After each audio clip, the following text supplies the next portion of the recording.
So, reading here, at Famous Birds says, "Hi, at Love Your Bread. I love all the Oro wheat rye breads. So tasty." Yeah. But it takes a weird turn. But please fix the packaging. It is the worst. It's hard to open.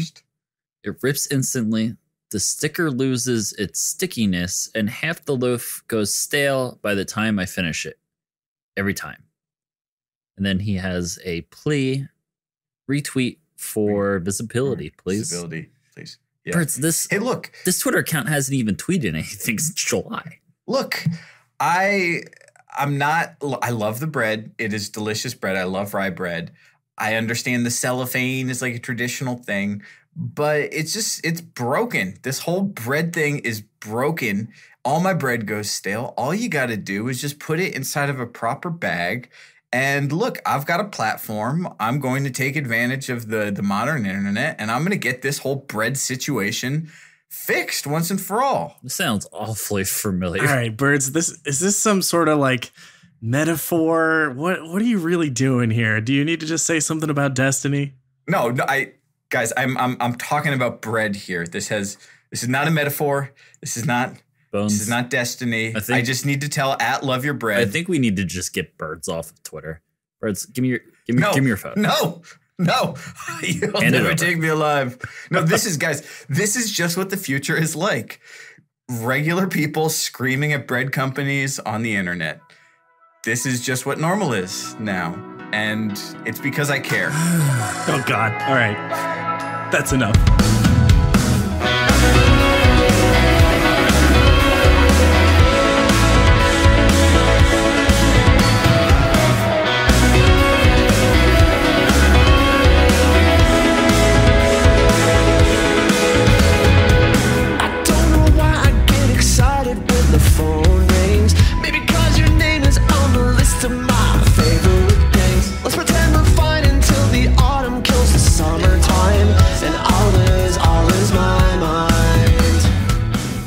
Welcome to Crucible Radio, the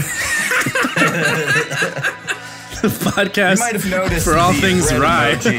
Next to my name, it means that I'm about bread now. Famous bread. I'm trying to conduct myself in a manner that really puts bread in the center. Speaking of which, at Love Your Bread, I was scrolling through their Twitter because you did tweet numerous times at them over the course of the last week, and they've got this picture of a sandwich that's like 2 pieces of toasted wheat bread, some unnamed sauce dripped around the plate, avocado, an egg over easy, and a bunch of chunks of pumpkin. And it looks disgusting. Yeah. Know what it looks like with this account? It looks like they had a really dedicated like social media manager, and then they fired them. They had an intern, but he was only there for a couple months. He really got him up and running, but he left and they forgot the password. Yeah. They've got bread sliced up into sticks and put into a mug.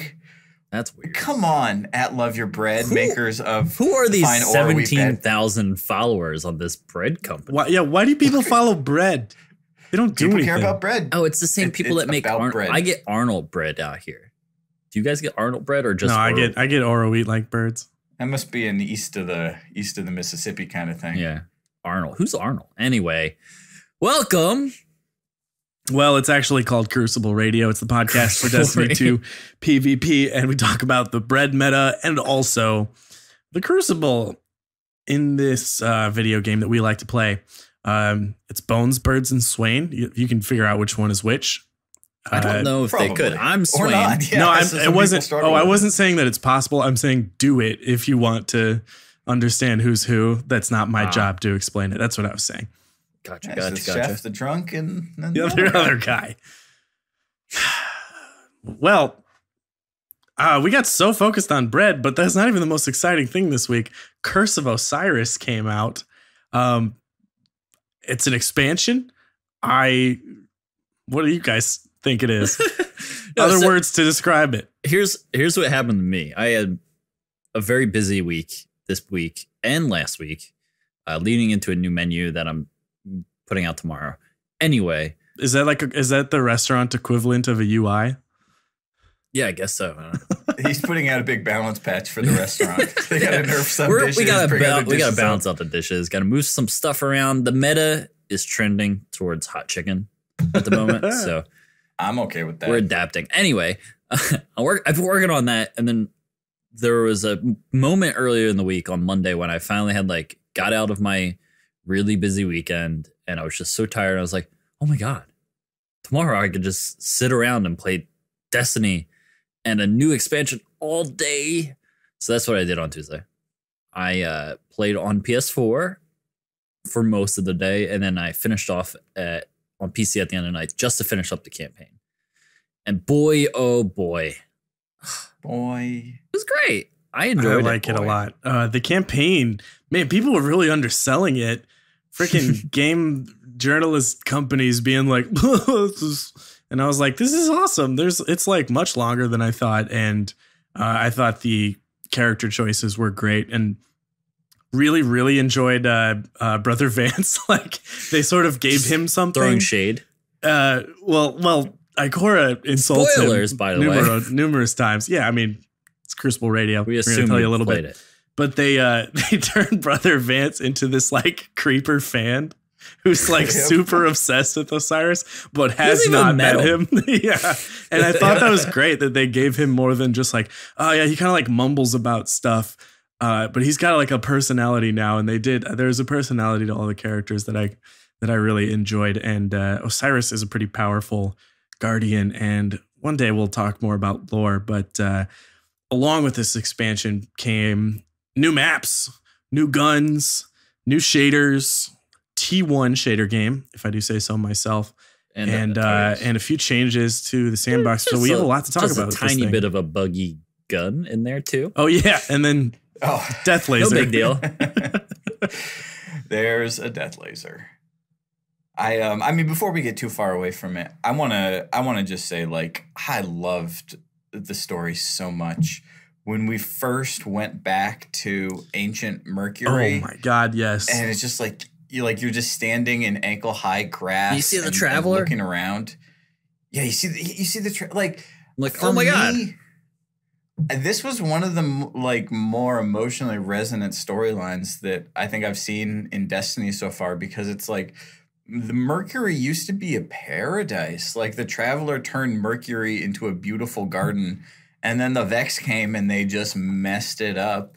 And it in a way for me, it was very sort of visceral. It definitely illustrates how far they can take something. So we saw it kind of happening on Venus. It's happening on Nessus too. Sure. Mm-hmm. Is it Nessus or Io? Anyway, they're everywhere, and the extent to which they can transform a planet, pretty intense. So it's weird to think that the Vex do what the Traveler does in terms of scale. They don't make it quite as habitable for many types of creatures. They're not as one type. They're not as welcoming, but they have the power to influence entire structures and planets, and that's pretty crazy. And I feel like we've never sort of put those things on a scale and gone Traveler power, Vex power, and realized that I don't know, it kind of tips back and forth sometimes, and that's pretty crazy. But yeah, the scale of the Vex is insane, and it sets up a lot of potential for what they could do with stuff in the future, because I fully believe the Vex will be one of the bigger things if Destiny's lore continues to go for a few more major releases. The Vex will be huge. Maybe we have to do a whole episode at some point with some lore, but I feel like if we start ourselves here, we're not going to stop. Crucible Lordio. I like that the pun is on the radio part and not removing the Crucible. Yeah, you'd think it'd be nope. Lore radio. It's Crucible Bredio. Only lore about the Crucible. So, I mean, look, we're still early days. We're recording this on Thursday night, so we've had all of 3 days with this thing. I'm actually in another time zone, so I got my time in, and that's it. And people will be farther along, but I'm curious, just sort of initial impressions. What new gear have you guys gotten, and what do you like so far? Bones, I feel like you've gotten more gear than I have. I've got a lot of ornaments, that's for sure. I've been grinding. I don't have everything. I have 3 of what is the name for these weapons from Brother Vance from Mercury? I call them Forge. I guess the forge weapons. Yeah, there you go. Forge. I keep calling them verses because they come from the verse item. But I've got 3 of those now. I love the aesthetic of those weapons. Of course, every Destiny release has like the coolest, best looking thing. And I said it about the last release every time. They're like, nope, Rise of Iron is the coolest. Nope, Age of Triumph is the coolest. But I love this vibe for these weapons. And none of them are so like downright powerful of like, holy shit, kill clip on a Uriel's. But they function so well. And that's really appealed to me in weapons for the last 3 years in this game. Is like, it feels good and it does what it does, and it's just solid on all levels, on all stats. The Scout Rifle is incredibly solid. It's got Outlaw and really strong stability. Really reminds me of my Not Like the Others. And the SMG is very fun. The Energy SMG I have is really smooth, has decent range on it, and pairs well with some primaries that I like. SMGs, man, they are awesome right now. And I've got the Verse 6 SMG as well as the Atlanta D and the New City. Those 2 are in the kinetic. And dang, those are good. Like, SMGs are where it's at right now, at least in my style of play. And I feel like, it took a while for everyone to get the hang of the 900 RPM, but like any day I'll use one of those. They're in my loadout 90% of the Crucible games I play now. So both of those SMGs, all 3 of them are so good, and I highly recommend them. Well, I have not gotten my hands on any of the Forge weapons yet. I actually have not had a ton of new stuff drop yet. I did get the new Titan helm. Is that Kefri's Horn? You know, the hideous one. And I've not really, tested out the perk, but I can reassure you it does in fact look hideous, although the ornament helps a little bit. But the standout for me is the gun that you're guaranteed to get. This is, you get the choice of Positive Outlook and, I don't know, the hand cannon and the Scout Rifle, but who would pick those? Because everybody needs a positive outlook. And I just like, I didn't quite think about it. I sort of grabbed it and was using it like, oh, this is good. What is this called again? And then I saw it's called the Positive Outlook and just realized the endless puns we're going to hear about this gun before we see the end of it. Yep. If you want to succeed in the Crucible, you have to have a positive outlook. Or a positive outlook will really make your KD go up. Or if you're sick of losing, just try a positive outlook. This is a Uriel-style Omelon 450 auto rifle, but it's got a kill clip on it along with either accurized or armor piercing. I went with the accurized, but some folks are telling me they really love the armor piercing. Either way. And that kill clip, you sort of have to play with it to use it correctly. You've got to, if you're running a lower recovery or a lower resilience build and you're going to be dipping back behind cover after that first kill anyways, helps to sort of time it right so when you pop back out, you've got that energy boost. But it's just really quite good. It's really quite good, and I like it a lot. Yeah. And I just love that it's called the Positive Outlook. That's making me chuckle. Swain, what about you? What'd you get? Anything fun? Yeah, man. I didn't get much to drop for me from this expansion so far. I haven't had a ton of time to play it. I have dove in. Like I said, Tuesday was my big day, but work has been busy. So I've just been, grinding some light level and getting the few things here and there. But I'm really excited to talk about the changes that came with this, more so than anything. Of course, with this new DLC, we've got a new set of patch notes timed with it. And we've got another one coming in just a couple days, right? The 12th, yeah. The 12th. So if you're listening to this on Monday, then tomorrow you've got these changes to look forward to, or they've already happened.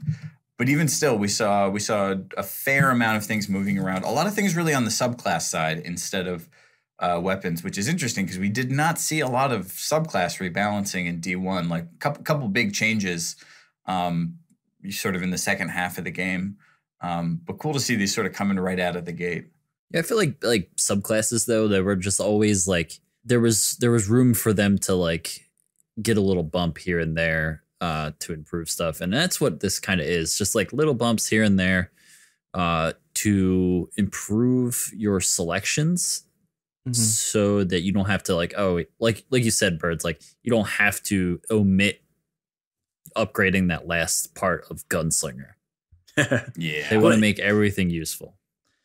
Guys, before we totally jump into the patch notes that are from what has been applied, we should read this note from John Wisniewski in the Week at Bungie, because it actually sort of sets the scene for what a lot like the current environment that will be changing very soon. But he has a good note about what the purpose of update 1.1.1 was for, and I think that would be good to do first. Can you do this in your best John Wisniewski voice? I don't know if I have a noose impression. I need a beer to crack, and then well, birds. He says this in the TWAB. He says, "Hello, birds." Well, birds. Honored. Glad you asked. Good question. Oral Wheat does not care about your packaging questions. No, I don't have a Noosk impressions. My impression of Noosk is hey Bones, maybe you should play with Doctrine before insulting it, and then realize it's pretty good. And I'll be like, yeah, you're right. Yeah. I don't do that anymore, though. I give all auto rifles a shot, and now I'm the only one using the best one, and no one knows what it is. Equal opportunity auto rifle user. Absolutely. Okay, but here he says, first item of business, we know about Prometheus Lens. Listeners, if you don't, everyone who's played the Crucible at this point has now become familiar with Prometheus Lens. It is a trace Made rifle, itself known, like Cold Heart, and it's very, very strong. And so he continues. He says, "It's not what we intended. The weapon shipped with a bug, which we intend to fix with 1.1.1, along with everything else in the December update. Please go easy on the players who have yet to get their hands on one. We know you won't, but it's been said. As for the rest of the sandbox, whether you're a longtime player or reading one of these for the first time, we're glad to have the chance to give you a quick update on the first of many Destiny 2 tuning passes. First of many. Our process for making these changes relies on a combination of absorbing raw player feedback, consulting detailed player data, and reconciling those learnings with our own experiences as players of the game. We then playtest and fine-tune the changes we make as much as possible." This is where it gets interesting. In terms of DPS output, our data from the first few months of gameplay is showing that various categories of weapons are reasonably balanced. A resounding theme from players has been to address the stronger outliers without making them too weak or changing their identity. We agree. We hope this update reflects that. Rather than try to address every feedback item with a potentially disruptive kitchen sink update, we're taking a more targeted approach for this first round of changes. The main focus was bug fixes, tuning adjustments, and a few specific changes meant to address common feedback items. Just because we aren't addressing a feedback theme in this release doesn't mean we aren't aware of it or have no plans to address it in the future. This was a calculated and stable approach for 1.1.0. We'll see how this one plays in the wild and reevaluate going forward. So that puts it all in perspective as to why this isn't a ton of gun stuff and it's a lot of subclass stuff. And I got to put $1 in the jar because this is such it's one of those buzzword things where people go real nuts with about balance. And I'm not really accusing anyone or a population of doing this a lot with this, but it's important to reiterate that I very much agree that everything's balanced. Prometheus Lens aside, but that's just it. Balance doesn't mean everything's fun and perfect and the game is great. Balance means that nothing's completely out of control and Mida usage is down. Nothing's going insane. There's no it's not nothing's going nuts. And Jeff Kaplan explains this from Overwatch. This was way back in hold on a second. What did I say? Kaplan wrong again? Is it Kaplan? Kaplan. It's Kaplan. I think I said Kaplan the first time, and then you got upset, so I tried to change it, but I put the change on the wrong syllable. So, but yeah, like, wow. Okay, keep going. Yeah, that was intentional. It was a joke. You're following here. Let's go. Woo, we're flying. But he was saying the same thing about Overwatch. Everyone's just like the dive meta, but it's also like, guys, nothing's broken. Like we're all good here. The game's functioning. Everything's solid. And yeah, they're fixing the lens, and then we're gonna go back to like everything's pretty good. And I like that. Like that's important to realize that like it's not that everyone is out there using 2 hand cannons in the game and that's it. There's a lot to use, and maybe some stuff could be bumped up to go like, oh, let's make that one feel really good. And I think that's what they want to do. But it's really great to acknowledge that there is a solid balance amongst everything. And here we have a great patch with nothing too drastic, nothing to suddenly go, oh my God, everybody go hunt for this gun because it's the new meta. But it makes everything feel better and fix some issues. And that, to me, is exactly what should happen. What this kind of shows to me, though, is that in the past, a lot of this, like Destiny 1 in particular, was a lot of really, really powerful swings in the meta, like from one gun to another. Yes. Very particular to like one gun in each slot. And what you saw in response to that was nerfs or reductions in certain things to those guns to make changes.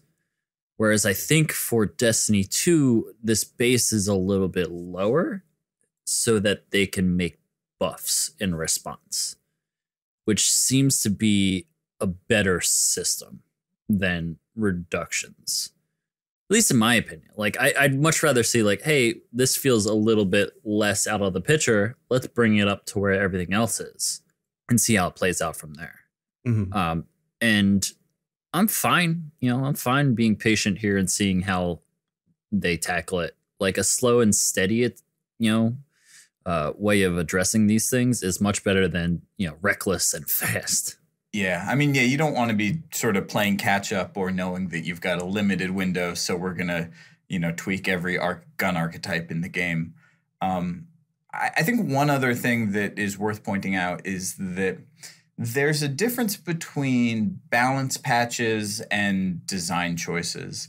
I mean, one thing the audience has, or one thing that the Destiny community has been pretty vocal about is just the overall design choice of time to kill. So should it be faster? We're looking at, 1.2 seconds on average. That should be closer to 1 second or less. Or, we want to go down to the D1 peak of like 0.3 for certain guns, something like that. And that, look, that's a valid conversation. I think there's pros and cons to where we're at and to where we might go with that. But that's a very different thing than relative balance, which is that everybody is using the same 3 guns because those are the only ones that are any good. And that you can balance things relative to each other and not necessarily upset sort of the basic design choices around how long it should take to kill someone, how much time you should have before that first, after that first shot, before you have time to react. And Swain, I think I agree with you that a lot of the changes that we've seen are subtle buffs to existing things, including, I think, a lot of the exotic changes that we're going to see in next week's patch. And that's nice. It's always nice to give yourself a little bit of room to grow instead of making one super powerful, awesome thing and then having to take it down to make anything else, possibly compete with that, et cetera, over and over and over again. I'm curious to see what this next patch looks like. But yeah, I would take lots of smaller patches than the one big, this is the one you get for the quarter. So sit tight. And now we're in a pulse rifle meta kind of approach. Well, and one last thing on this is from actually on Twitter, Holtzman from Destiny Community Podcast was expressing how something like Prometheus Lens in the future, if they're going to have ranked PvP modes, they should be able to address it quicker because, having it here and going through, trials for some people is going to be tough.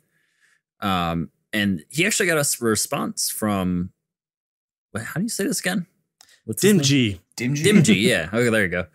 Anyway, he says, fully agree. We are investigating ways in which to address issues such as Prometheus Lens, or, if you remember, the bureaucratic walk, with speed. Once more information is available, we'll give you the details. So they're definitely working on better ways of getting patches out there, especially for broken things like the bug in Prometheus Lens. So I'm hopeful. Yeah, I mean, it's a valid point that go ahead. When things get serious, like if there is ranked coming, and rank, like we talked about it last week, things get intense. Everyone is more serious about things. You can see the difference in the way people are serious about trials versus how they are about quick play.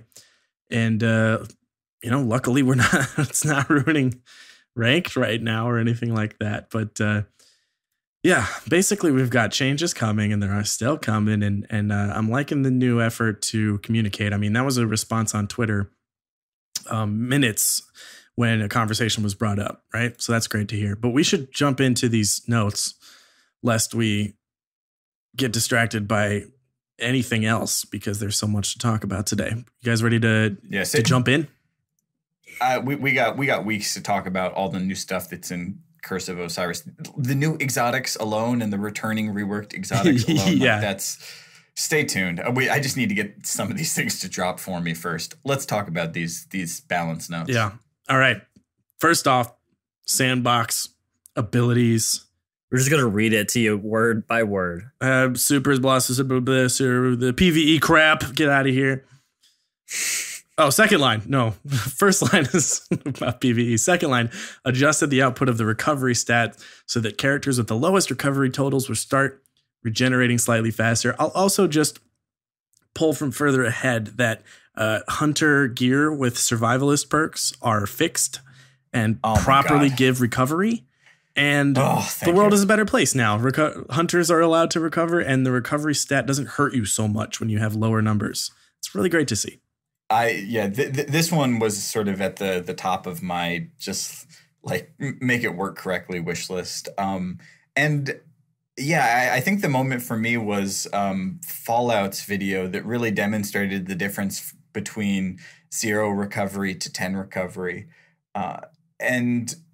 Resilience is very important. Mobility in its way is still important. It still has a place in, a high mobility or medium mobility build still has a place in the meta. But just in terms of your experience in the Crucible with sort of the pacing that we're looking at right now, having low recovery or being capped at 5 recovery on hunters was just kind of painful. It just took you out of the action. So to know that hunters have a little bit more leeway to get in the game, that if you do want to optimize the other two, it's not going to be so difficult if you're down at, a couple points of recovery. And I believe actually Titan's got a new armor mod a new recovery armor mod for the helmet, so they can hit an extra point of recovery as well, like correct? 10. You can hit 10, I think, right? You can hit 10 recovery.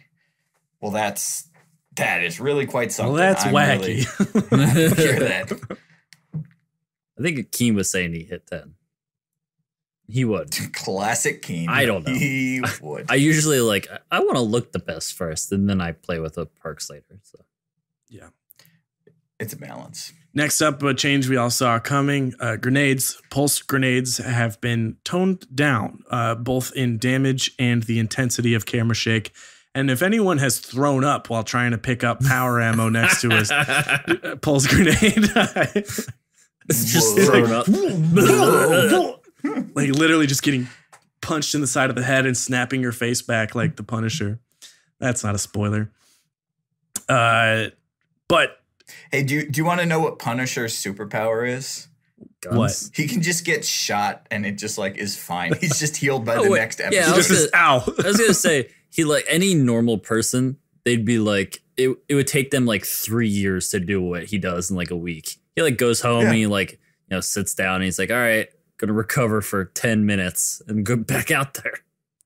I don't know if you guys saw the movie Free Fire, but it's this like it's a movie about a shootout over an illegal arms deal gone wrong, and everybody gets like shot in the leg within the first 5 minutes of it, and they spend the rest of the movie dragging themselves around because they've been shot. I wish Punisher had gone that direction. He just gets shot in the leg, and then for the rest of the season, he's just dragging himself around. But back to it. Pulse grenades, damage down, camera shake down. It's the recharge rate for that second one has been toned down a little bit, so you're not going to see so many of those double grenades.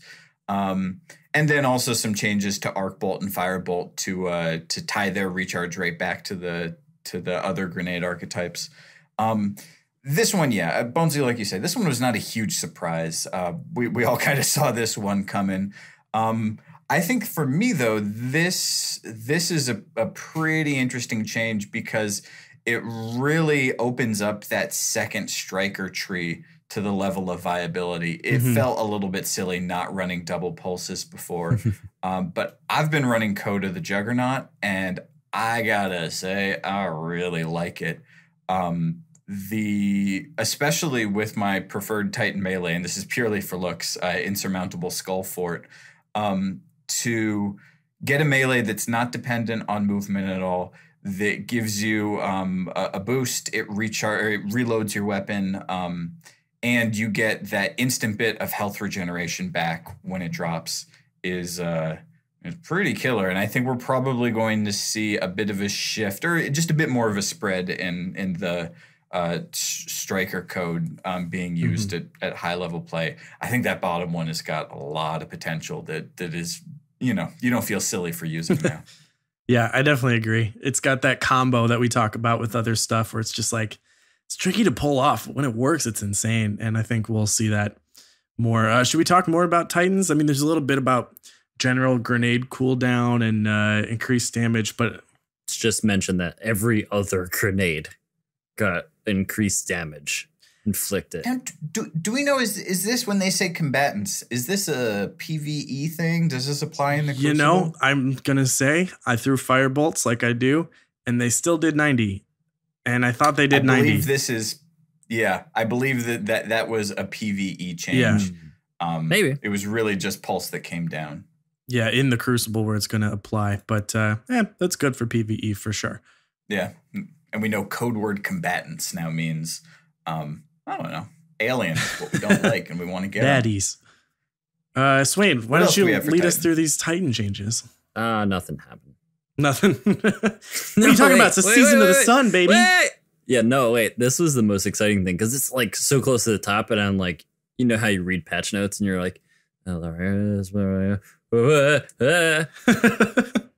we got right to it at the beginning here, and some small things like some bug fixes, like they fixed the Titan rally barricade.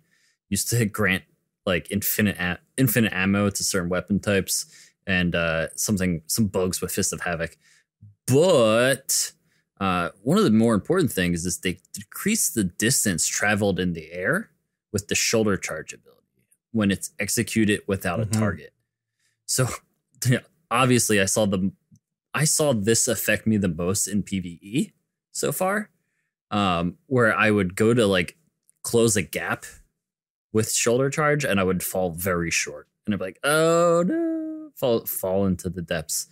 But this, like, I think this just, I've never really liked the shoulder charge mechanics in Destiny 2 all that much because of the fact that it gets you in way too close, and all you do is like a little bit of damage to your to the person, and then you have to like do a bunch of crazy shit to get to kill real close, and you still have to like pull out your gun, or you have to do your melee, so it's too much. Anyway, the most important part for here is that they increase the number of solar hammers that can be thrown during the duration of Hammer of Soul super ability. So, for me, this just made the top tree, which you've been using, Bones, all that more fun, especially in PvE, because you can get more hammers off. And that was always the biggest thing, is like, why would I run that when I can get more hammers from the sunspot tree? So this is just great. Like you can move around freely. And like, I think you mentioned this to me in chat the one day, Bones, but like learning to conserve your hammers because you would like, they blow up and kill everything around them. Pretty efficiently, actually.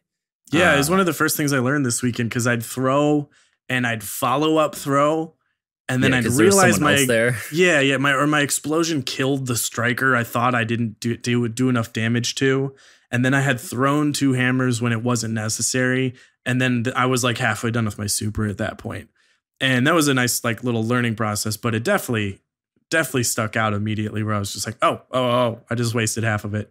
Now you have a little more wiggle room to just secure that kill you're not quite sure about and still turn it into a combo. Yeah, no, it's a good one. And I used it quite a bit this week. And then another for the bottom tree, the sunspot tree, they increased the health regeneration buff. It now lingers for 3 seconds after you move through a sunspot, which was a big part about moving from spot to spot was like, you have to stand in it to get the benefits from it. Whereas if you're moving along and you want to just keep on moving, you can and still have that like health regeneration as you go through. So that was a nice one. It added a little bit more mobility to that tree. Yep. I mean, in Crucible time, 3 seconds is a long time. Yeah. 3 seconds is, possibly a whole engagement or multiple engagements. It's like it's very good for the mobility of it, because like if you got a kill in an odd spot on the map and you move up to it and you stand in the sunspot, you're like, and you have no way of like seeing lanes, or you're just like set up weird, you would feel tied to that, and just you would have to be ready to go as you left it. Whereas this offers you a little bit more flex. Mm-hmm. Swain, do you think this is going to be enough to really bring Sunbreaker into, because you just don't see a lot of Sunbreakers in the Crucible. Do you think this is going to be what tips it for people? Do you think they're going to need a bit more, and this patch is really just for Swain to have some fun with the sunspots? No, I think here's what I think is going to happen. I think the people that were using it are going to thoroughly enjoy these buffs, but I don't think it's strong enough change for other people to see themselves getting killed by it and be like, oh, I should switch.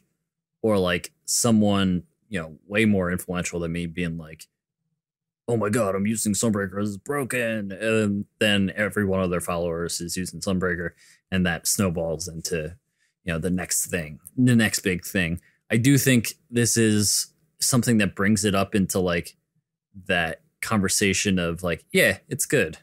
And if you use it, you'll do just fine.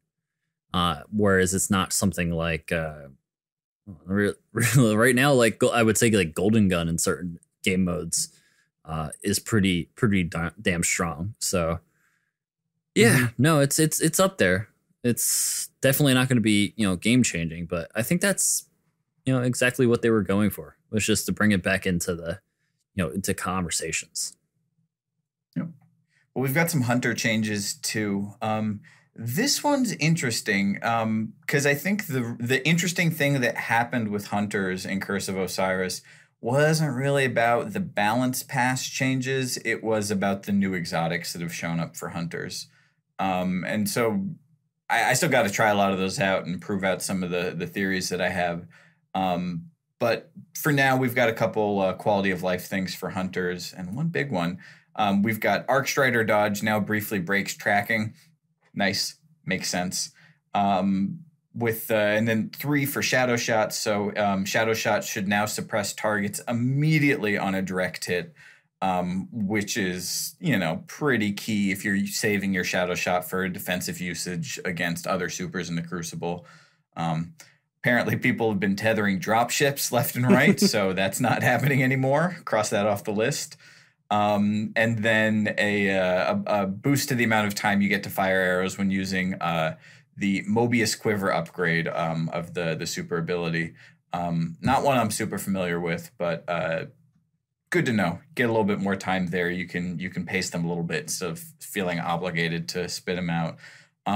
Here's the big one. The base duration of Golden Gun is now the same for both paths. Yeah. So it used to be that when you got through to that last perk of the top gunslinger tree, you just didn't unlock it because, and some people did. Some people actually liked it okay. But you were making a deal that you unlocked it, and in exchange for double the number of shots, you had a considerably decreased timer for how long you have to use them, which, okay, is a trade that makes sense. Practically speaking, when I pop a Golden Gun in the Crucible, I want to get as many kills as possible, which means really being able to pace my shot to take my time with it, and not liking something that's going to just crank up the pressure there. And now that's just completely out of the equation. Now everyone can go ahead and unlock it because it just doesn't have that effect anymore. It just doubles your number of shots. That's a big one. That's pretty cool. That's pretty cool. It's a big one. And it's in just one sentence, it changes, changes the story about Gunslinger. Like what is everybody using right now? How well is it doing in Crucible? And I think for me, this proves a big thing. I mean, I don't mean to jump ahead, but we see a tweak to the so-called Slova bomb as well down in the Warlock section. For me, this is something that hasn't happened yet in D2 that I think we probably all should have expected to, which is that they really have the leeway to pretty radically change how these subclasses work. The entire pro and con and what's the point of having this and if I can't unlock it or why can't I turn it off, period. Like to just say, hey, we had a vision, people aren't feeling it the same way, and so we're just going to change how this perk works, and it's now a totally different thing. It's still, it still does what it says it does, but it's just a pretty fundamental change of the end result of it. That really makes me happy to see, because that means that any path that's underperforming as part of a routine balance patch can get not just, a slightly faster grenade or a little bit more, recovery, like, the millisecond tweaks that we often see. But even big stuff is on the table. And to know that that's in the cards, that's something that's not going to be, if we change this, it breaks, a bunch of other stuff and we can't make that kind of changes. The D2 is in a position where they can make big changes like that.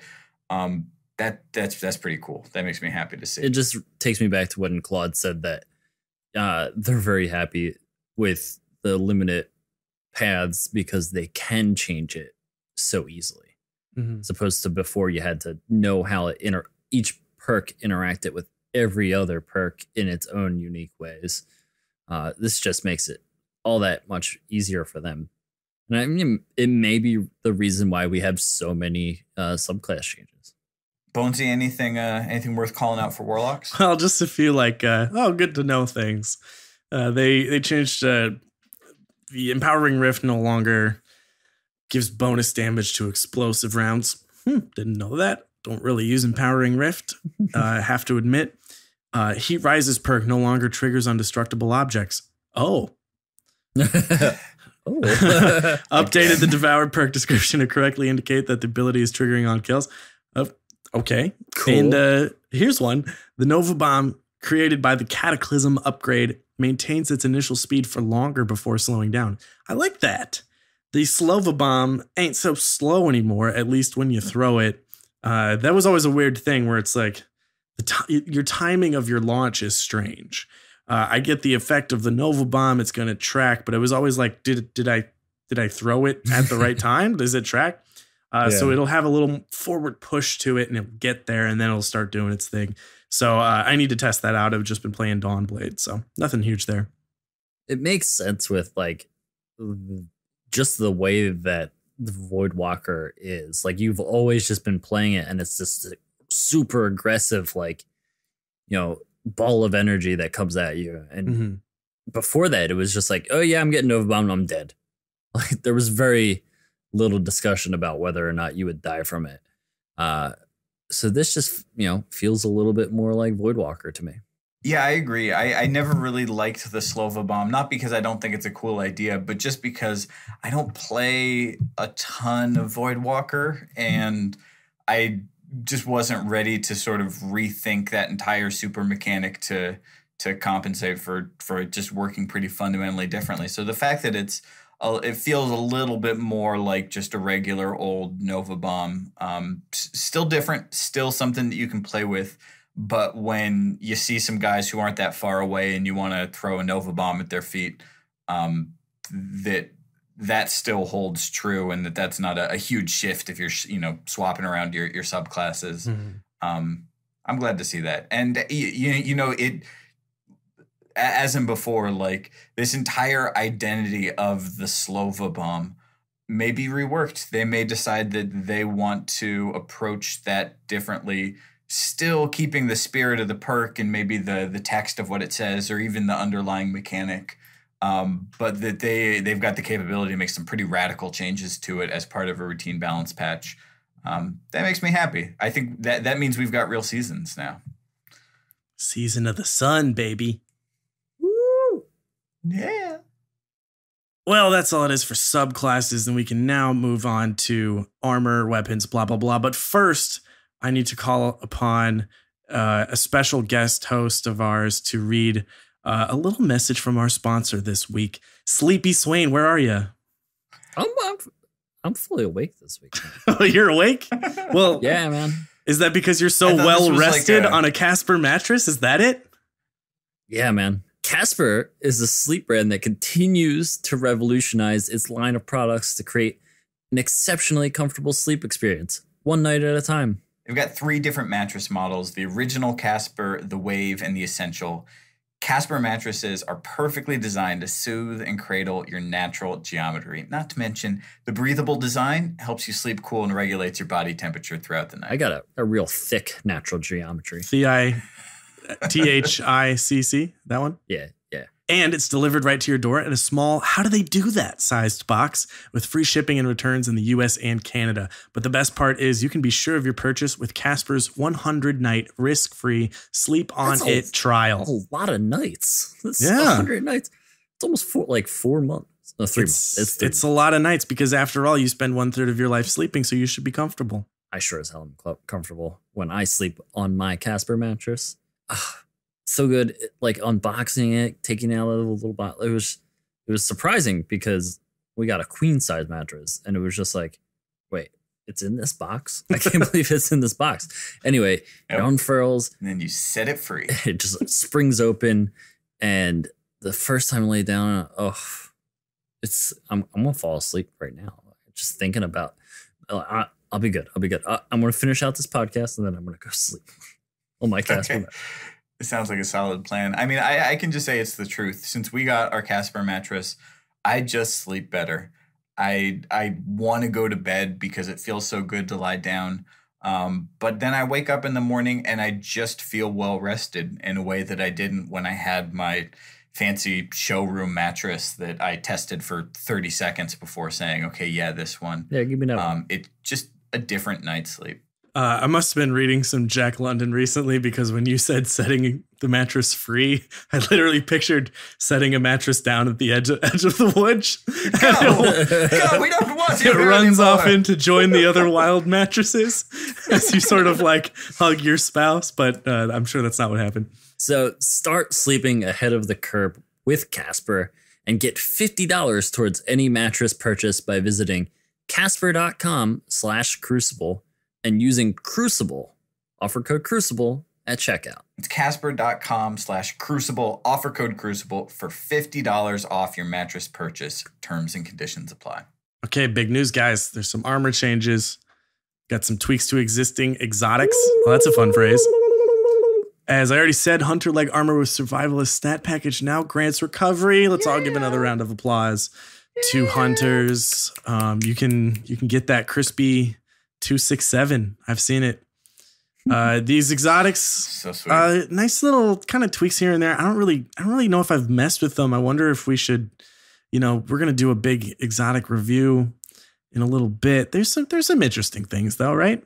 Yeah, I think we can hit on them real quick, one by one. The Mask of the Quiet One was a thing that I think Fallout actually discovered while playing Trials one week, and Punky was actually shooting him, and he discovered that it granted energy when you took damage from friendly players, which was a little tedious, but it's still a perk that they didn't want in there. So I got taken out. I mean, that lines up well with everyone enjoying shooting Fallout, but I don't want to encourage it. I get it. Similarly, Shield Bash is now going to trigger the perk on Mask of the Quiet One.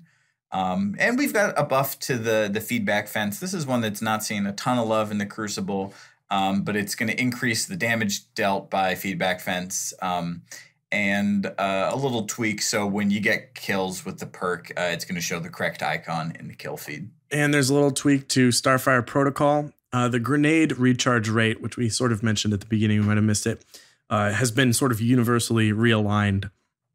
So you don't have one super fast arc bolt grenade, and this is sort of compensated for that.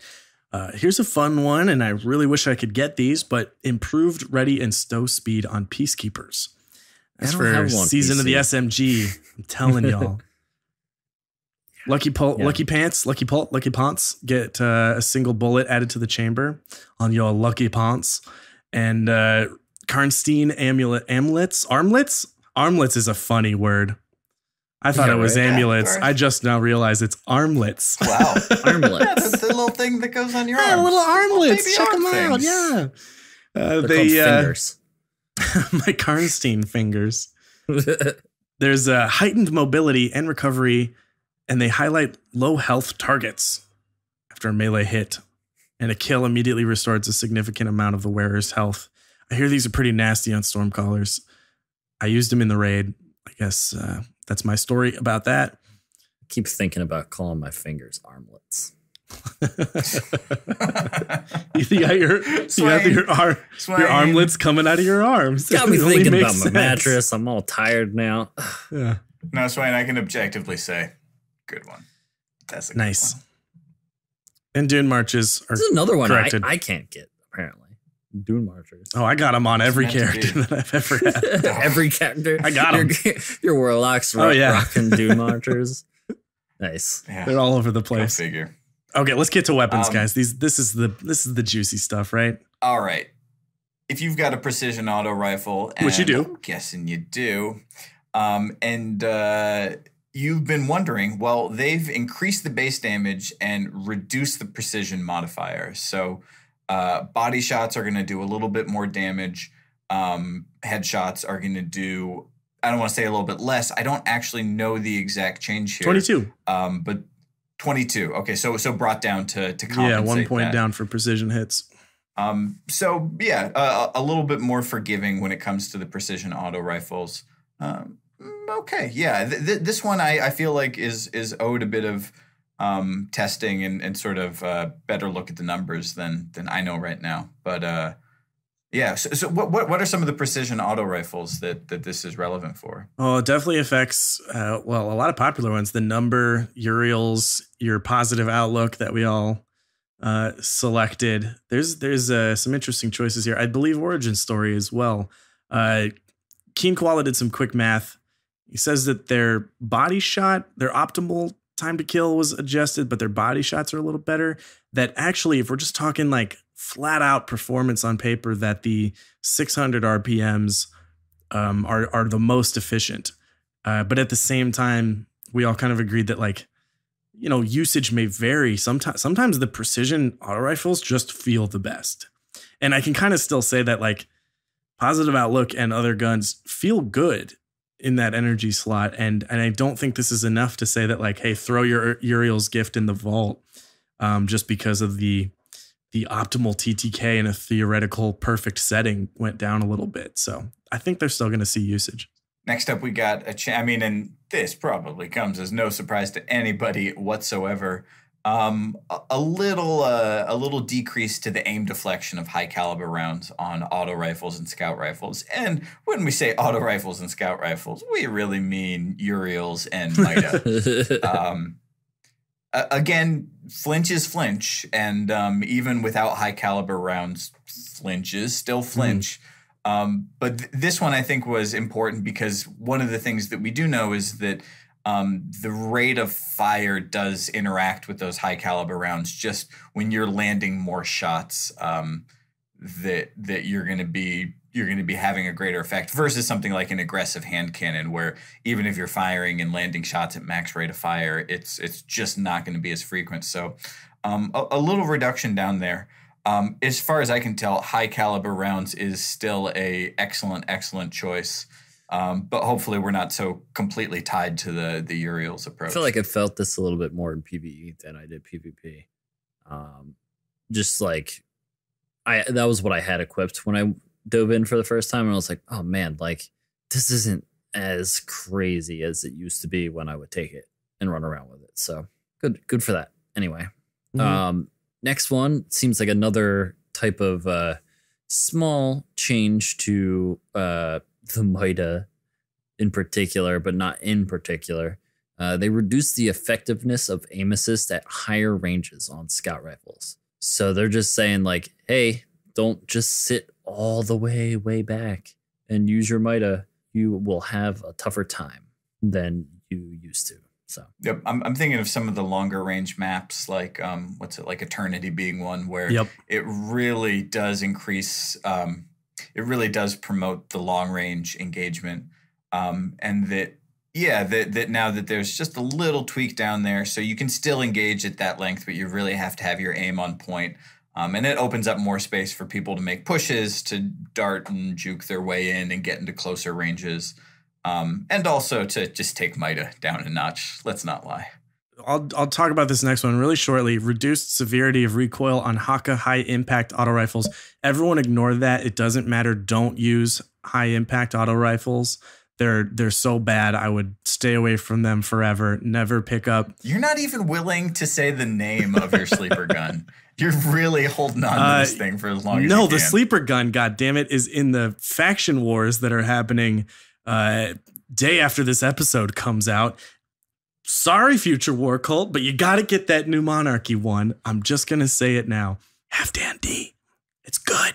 It was good, and then they buffed it. You hear that? It's good. Anyways, hand cannon accuracy recovery now scales with rate of fire. Did we get a clear indication of what this really means? It's perhaps the most confusing wording. I feel like I did notice the impact of this one. As I interpret it, basically there's a little bit of a change that the hand cannon accuracy recovery, so this might be bloom, this might be the visual component, that remains unclear.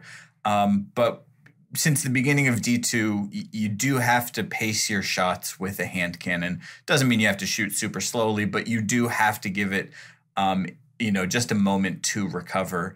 But that recovery time was linear regardless of how fast it shoots. And I noticed this when I was using Dire Promise. Dire Promise is lightweight. This is a fast-firing hand cannon. The number of situations where I'm firing at close to max rate of fire, I'm giving it the bare minimum time to pace my shots with each shot. That now basically the faster your gun is shooting, the faster it's going to recover. That's my interpretation of it, and it's hard to put exactly my finger on it, especially without being able to go back and compare to how it used to be.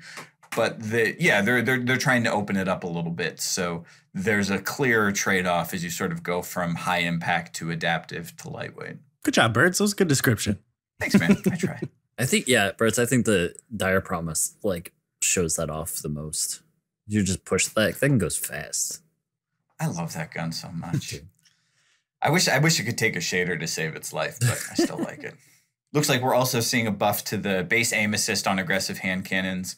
This one makes sense. These aggressive hand cannons, I particularly like them, but they are pretty high risk. If you are not landing all of your shots with the slow rate of fire, it can be really pretty punishing on your time to kill. So to see those get a little bit of a boost, you're going to be more likely to hit that headshot and be able to make good on that, especially if you're using a controller. Mm-hmm. I'm happy to see that one. That one makes sense, and I'd like to see those go up and not just see Better Devils doing its thing, much as I love it. Oh, by the way, new Better Devils sound? Crispy. It's good. Crispy. Very nice.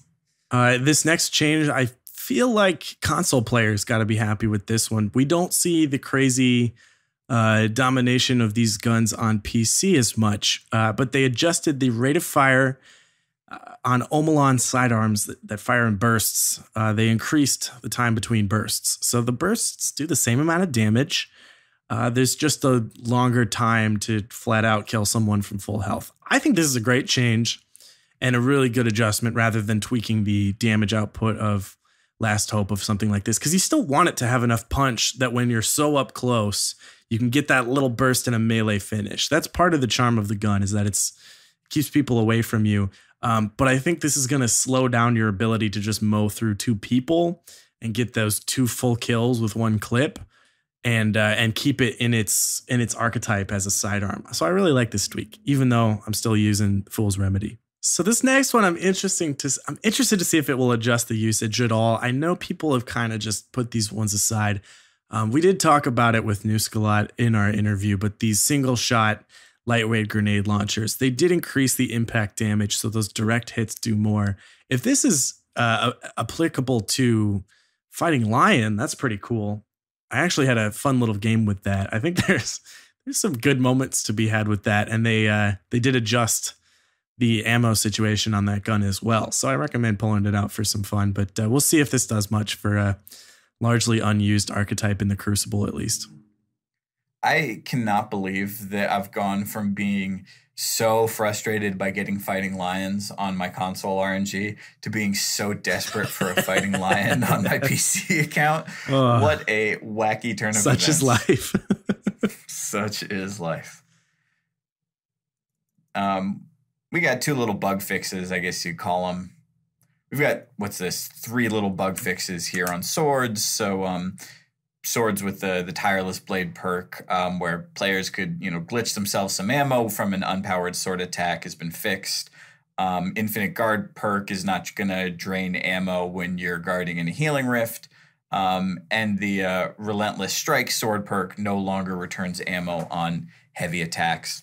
All right. I still like Quick Fang, and I was not trying to glitch myself some ammo. I don't do a ton of sword guarding in general when I've got a sword, because you could just hide and save it for choppy. But okay, cool. Good to know. Last 2 little tweaks are also just kind of little tweaks. Like I said, Sniper Rifle's UI correctly displays the magazine values, and fixed an issue with Ambitious Assassin to make it more consistent. Yo, shout out to PvE players. Ambitious Assassin is kind of a cool perk. And me and Dan always joke every time we do the raid and get Ghost Primus for the 18th time from Benedict or whatever his name is. But that perk on there is actually pretty cool. So good to see that get an improvement. Exotic weapons. A few tweaks.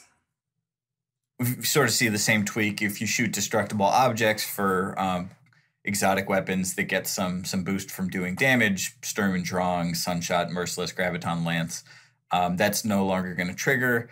They've apparently fixed an issue with Darcy's target acquired perk to make it more consistent.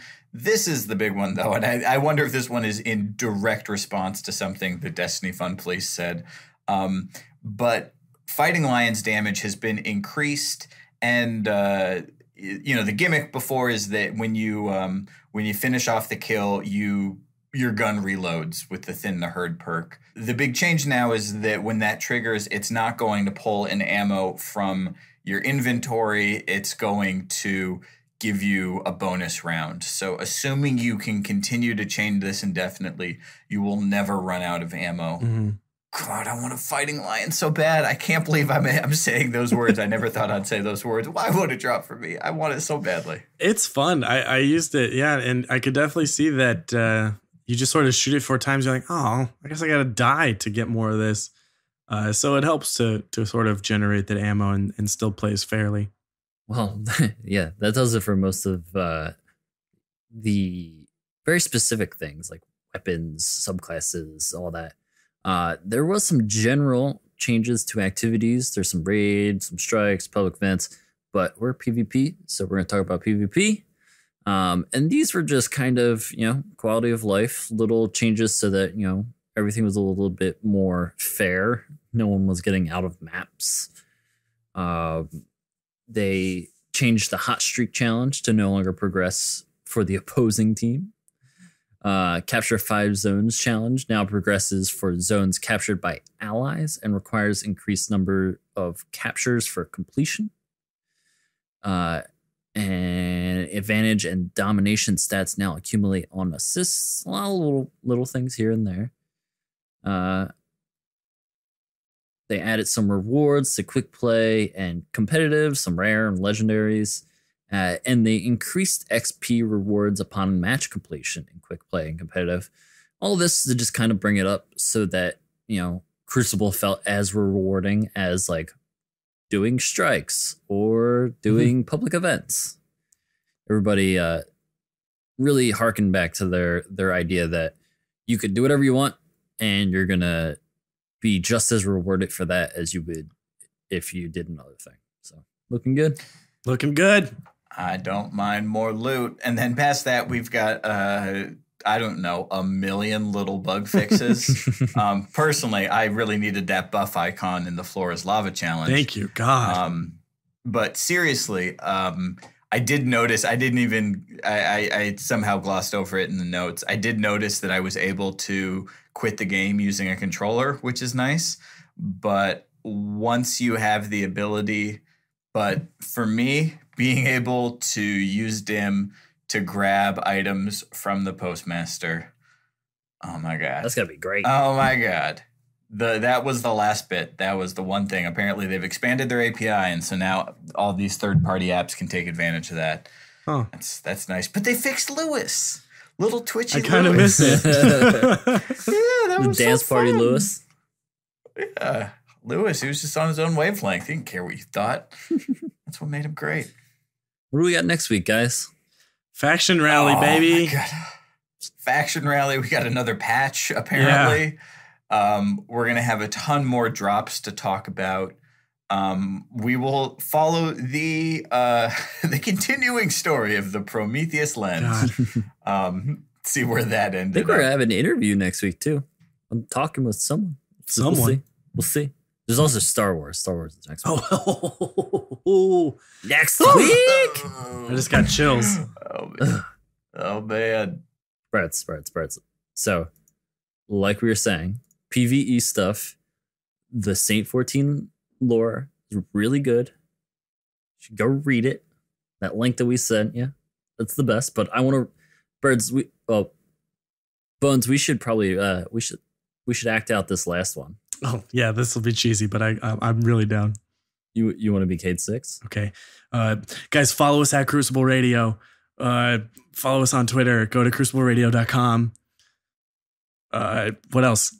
What are the other plugs? Support us on Patreon. Yeah, come join the fam. We're gonna watch Revenge of the Sith together real soon.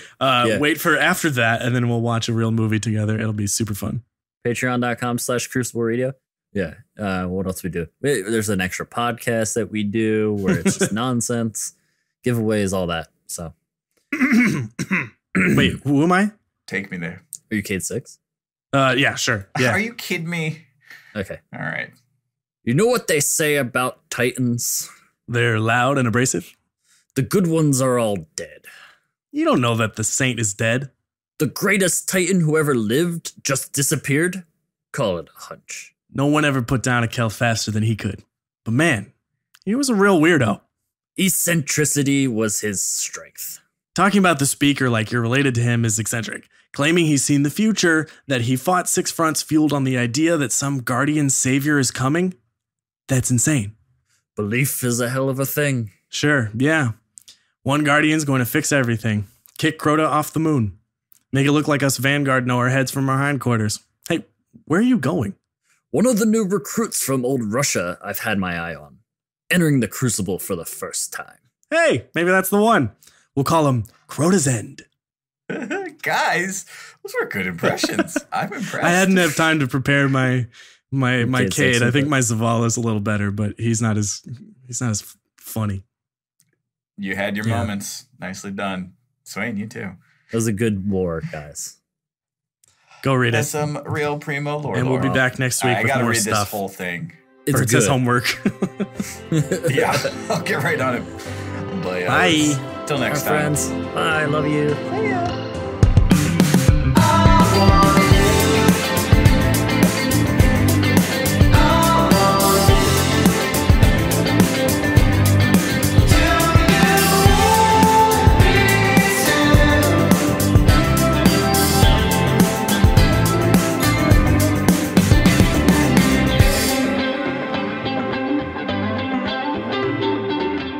Hey, this is Engineer Andrew here from the Crucible Radio team, and you are listening to Friend Group. If you like what you're hearing, you can go check them out at Friend Group Band on Twitter, or check them out on Spotify as well. Friend Group, 2 different words there, Friend Space Group. And if you want to be a featured musical guest on the show, all you got to do is send us an email with some MP3s of your music at crucibleradio@gmail.com. Thanks.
What's up, everyone? Bones here. Do you like podcasts? Do you like chill conversation? Well, me and my co-hosts Swain and Birds put out a bonus podcast every month on Patreon.